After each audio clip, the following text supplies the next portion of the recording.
Vous vous souvenez? Ici, Jésus a dit que ceux qui avaient été invités et qui avaient refusé ne goûteraient pas de son repas. Quand Dieu envoie le Saint-Esprit et frappe à la porte d'un homme et que, délibérément, il le rejette, un jour, il va le rejeter pour la dernière fois. Et alors, vous ne serez plus un personnage privilégié. Vous pouvez vous asseoir dans une église, écouter l'évangile et être d'accord avec l'évangile. Vous pourriez aller jusqu'à dire « Je sais que c'est vrai », mais sans jamais être prêt vous-même à lever le petit doigt pour le promouvoir. Voyez, vous ne faites que l'écouter parce que vous dites « Je crois que c'est vrai ». Ça, ce n'est que sympathiser avec lui. Je pourrais dire « Je crois que ça, c'est 10 000 $. Ça ne veut pas dire que je les ai. Voyez, je pourrais dire « Ça, c'est de la bonne eau fraîche », mais refuser de la boire. Vous savez ce que je veux dire? Et ceci, c'est la vie éternelle. Et en refusant de faire ça, un jour, vous franchirez la ligne entre le jugement et la miséricorde. Et alors, vous n'aurez plus le privilège de venir la recevoir. Pour vous qui venez ici, je ne suis pas responsable de ceux ou de ceux à qui s'adressent d'autres ministres. Mais, si c'est vrai, ça mérite que vous donniez votre vie pour cela. Que pourriez-vous jamais trouver qui vous fasse plus de bien que de savoir que vous pouvez avoir la vie éternelle? Que se passerait-il si je distribuais ici des capsules dont il était prouvé scientifiquement que cette capsule peut vous faire vivre 1000 ans? Eh bien, je devrais placer là une milice pour les garder à distance. Vous n'auriez pas à faire d'appel à l'autel pour ça. Il faudrait les repousser par la force pour vivre 1000 ans. Il est pourtant prouvé scientifiquement que le Dieu éternel, grâce à toute sa puissance de résurrection, vous promet la vie éternelle. Et Satan disposera là ses légions pour vous en tenir éloignés. Voyez? Pourtant, vous pouvez regarder, et avec assez de bon sens, regarder cela bien en face et voir que c'est vrai, et ensuite le rejeter. Voyez? Quelque chose, une excuse quelconque. Il fait trop chaud, je suis trop fatigué, je le ferai demain. Juste une excuse quelconque. C'est tout ce qu'ils font. En rejetant le jour de la visitation, cela vous sépare de Dieu. Maintenant, remarquons, dans l'Ancien Testament, ils avaient ce qu'on appelait l'année du jubilé. C'était le moment où tous les gens qui étaient esclaves pouvaient repartir libres quand on sonnait le jubilé. Et alors, si un homme ne partait pas, qu'il pouvait donner une excuse expliquant pourquoi il ne voulait pas retourner sur sa terre, alors il devait être marqué à l'oreille avec un poinçon contre le poteau du temple. Et alors, peu importe combien de jubilés se succéderaient, cet homme était définitivement vendu. Il ne pouvait plus jamais revenir en Israël comme citoyen. Plus jamais. Qu'avait-il fait? Il avait rejeté son invitation. Il n'avait rien à payer. La dette de son esclavage était remise. Sa famille était libre. Il pouvait retourner directement dans sa patrie et récupérer sa propriété. Mais s'il refusait de le faire, alors il n'avait plus d'attribution en Israël et sa propriété était donnée à quelqu'un d'autre. Maintenant, la même chose qui s'applique au naturel s'applique au spirituel. En effet, si nous, en tant qu'héritiers de la vie éternelle, nous entendons l'Évangile et savons que c'est vrai et que nous le rejetons, que nous refusons de faire cela ou de l'écouter, nous recevons la marque de la bête. Là, quelqu'un a dit, eh bien, il va y avoir une marque de la bête. Ça va venir un jour. Laissez-moi vous dire, elle est déjà venue. Vous voyez, dès que le Saint-Esprit a commencé à se répandre, la marque de la bête a commencé à être introduite. Vous voyez, vous n'avez que deux choses. L'une, c'est l'accepter et recevoir le sceau de Dieu. Le rejeter, c'est recevoir la marque de la bête. Rejeter le sceau de Dieu, c'est recevoir la marque de la bête. Est-ce que tout le monde comprend? Rejeter le sceau de Dieu, c'est recevoir la marque de la bête.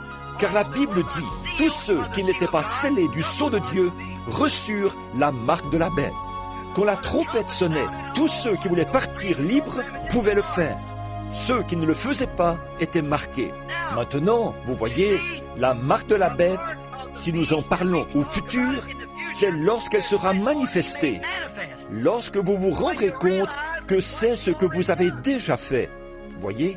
Et c'est pareil pour le Saint-Esprit. Il faut qu'il soit manifesté. Quand nous verrons le Seigneur Jésus venir dans la gloire, que nous sentirons cette puissance de transformation, que nous verrons les morts ressusciter et sortir de la tombe, et que nous saurons que d'ici une seconde, nous serons changés et que nous aurons un corps comme le sien. Il sera manifesté.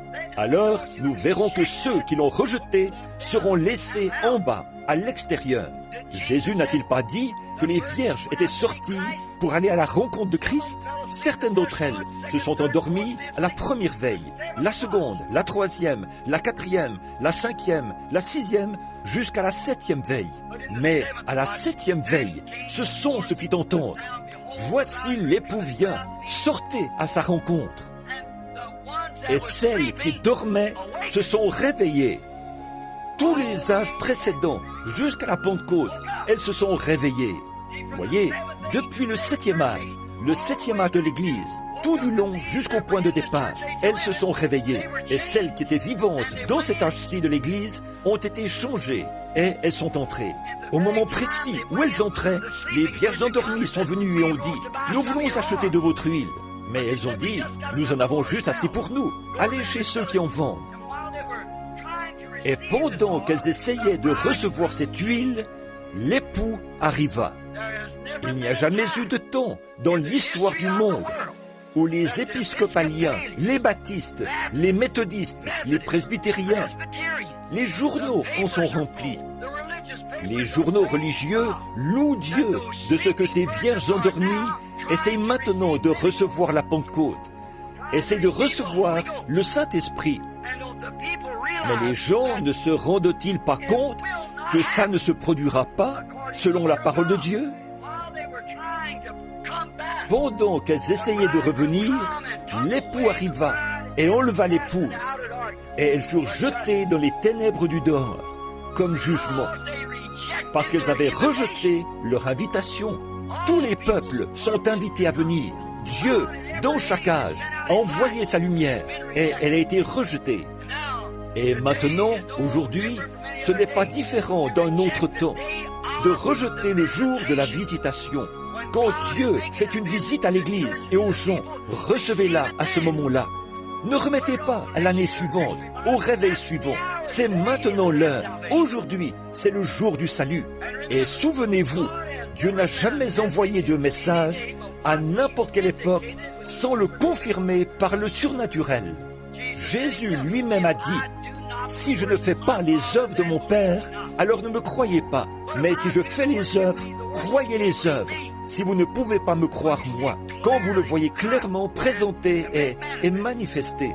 Maintenant, le temps est arrivé où elle la rejette. On lui perce alors l'oreille avec un poinçon. Ainsi, elle ne l'entendra plus jamais. Maintenant, elle va elle-même à la confédération des églises pour y entrer et recevoir la marque de la bête. L'une des grandes ambitions, quelqu'un vient de me donner le journal, selon ce que ce nouveau pape a dit, c'est de réunir les églises. Ils le feront tout aussi certainement que je me tiens ici. Et les protestants s'ils laissent prendre. Voyez, parce que l'Église, la Bible dit, Paul, le prophète du Seigneur, a dit, ce jour ne viendra pas tant qu'il n'y aura pas vu premièrement une apostasie. Et alors, avant que l'homme de péché soit révélé, lui qui est assis dans le temple de Dieu, qui s'élève au-dessus de tout ce qu'on appelle Dieu, lui, comme Dieu, pardonnant les péchés sur la terre, et ainsi de suite. Si ce n'est pas effectivement arrivé, mais ça ne pouvait pas arriver avant qu'il y ait une apostasie, avant que l'Église commence à s'éloigner du festin spirituel, qu'elle se retire et s'organise. Et alors, la révélation n'est pas demeurée avec l'Église.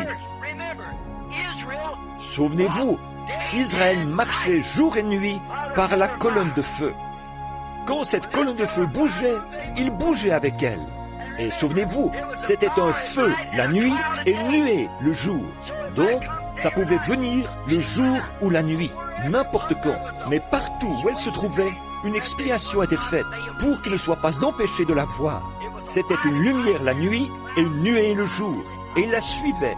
Oui, monsieur, c'est pareil. Martin Luther l'a vu. Qu'est-ce qu'il a fait? Il est sorti du catholicisme. Mais qu'est-ce qu'ils ont fait?